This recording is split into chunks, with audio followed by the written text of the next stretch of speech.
Hello everyone, Professional Ethics, and it's a foundation course for BCom degree courses under Madras University. In this video, we are just going to explore on the concepts under Unit 1. Let's try to understand what is the meaning of the word ethics, what are the types of ethics, the concept of moral standard, how it is formed, in what way morality is different from law, religion, the meaning of the word etiquette and professional code of conducts, and finally, we will have an in-depth knowledge on Indian ethical tradition.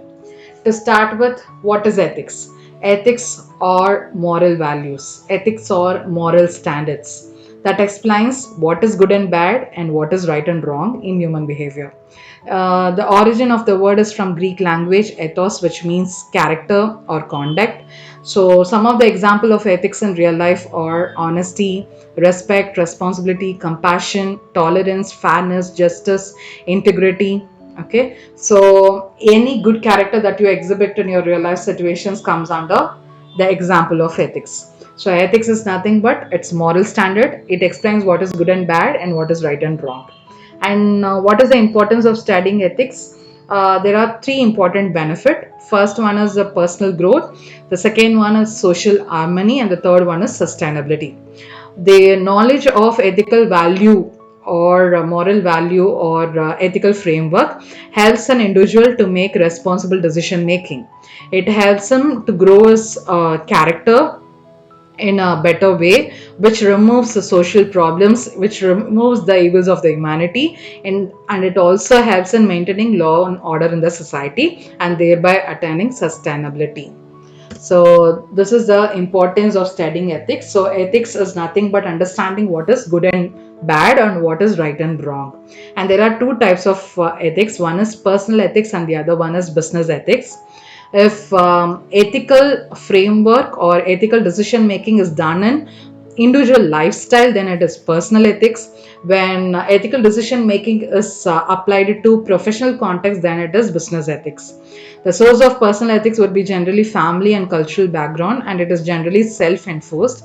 The source of business ethics is generally legal framework and organizational code of conduct, and it is generally enforced by company policy. Okay, if an individual takes personal ethical decision making, then it comes under personal ethics. So honesty, integrity, respect, fairness are example of personal ethics, while transparency, accountability, compliance, CSR comes under business ethics. So we have understood ethics as nothing but explaining what is right and wrong in human behavior. So in what way ethics and morality are two different concepts? Generally, it is used as synonym to each other, but it is not so. Morality explains more of individual perspective of ethics, while ethics is more of societal perspective. So generally morality is very personal. Any personal decision making that is made by an individual in his individual lifestyle, that comes under morality. Or any ethical decision making that is more professional and which is taken in the professional context, that comes under ethics. So say for example, a person chooses to help a stranger out of empathy, that comes under morality. But if an owner taking an ethical decision in his profession, it comes under ethics. So both explains the right and wrong behavior. However, ethics is more of societal perspective, but morality is of individual perspective. So morality is more personal. So a standard has to be set for the desirable action. Okay, and moral standards are nothing but they are guidelines to develop better morality for an individual. So generally a moral standard should be adopted over self-interest, and it should be unbiased, and it should promote common good. Say for example, when I say common good, it is for a moral standard should be for the welfare of the human being, animals, as well as for the environment. And how are these moral standards are formed, you know, in the lifetime of an individual? There are three different factors. First one is the family, the second one education, and the third one is the religious and cultural norms. These are the three factors that shapes an individual's moral standard. during his lifetime. So family plays an important role. It helps an individual to understand what's right and wrong in his early stage of life. Then comes the education, which further adds enlightenment to the moral principles and ethical framework.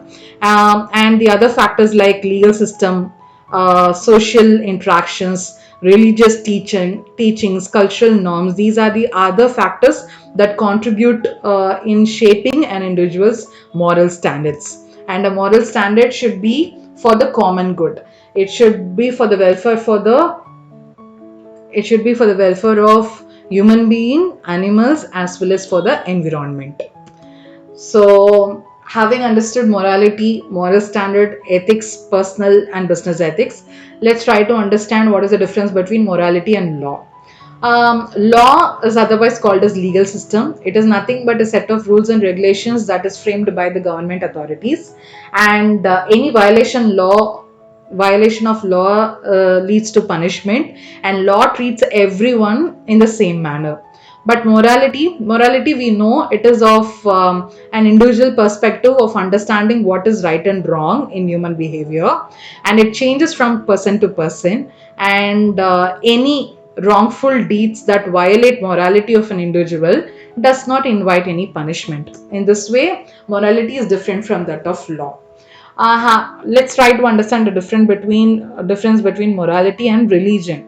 Religion is belief centered on sacred text. Say, for example, for Hinduism, it's Vedas, it's Mahabharata, Ramayana. For Christianity, it's the Bible, and for Islam, it's the Quran. So, any religion is centered on a sacred text.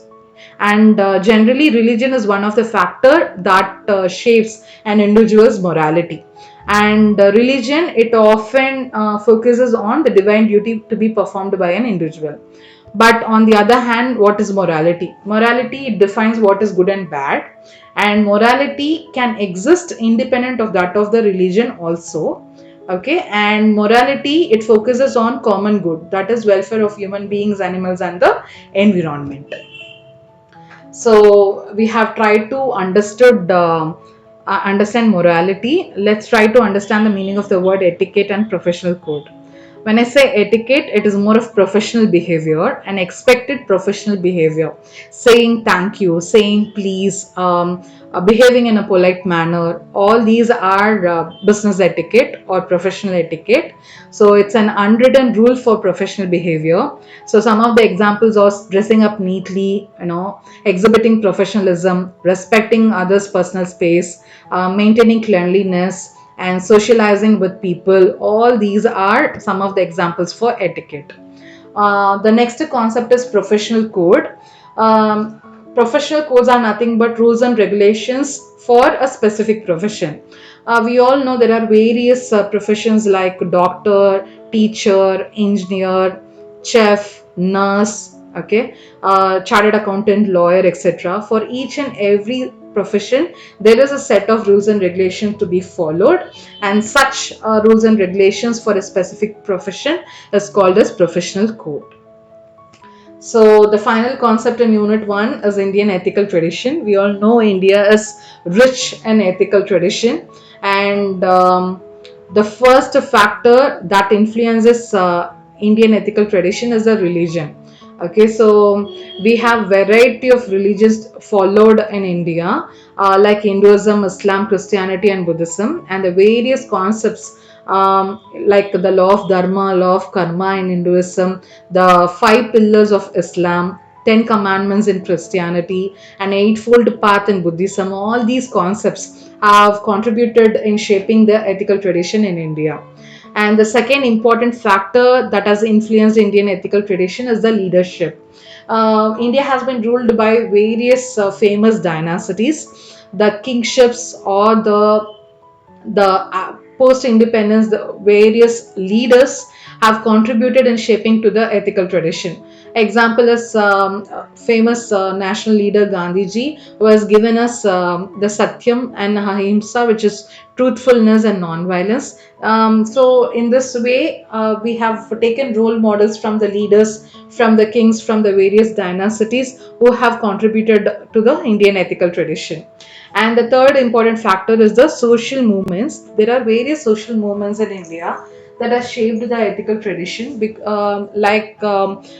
to avoid discrimination of gender, and various social movements that has brought about the social justice in the society, or examples for it.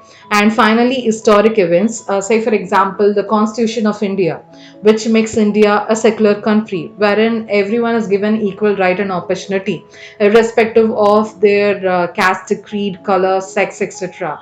So all these have given India a shape of rich ethical culture.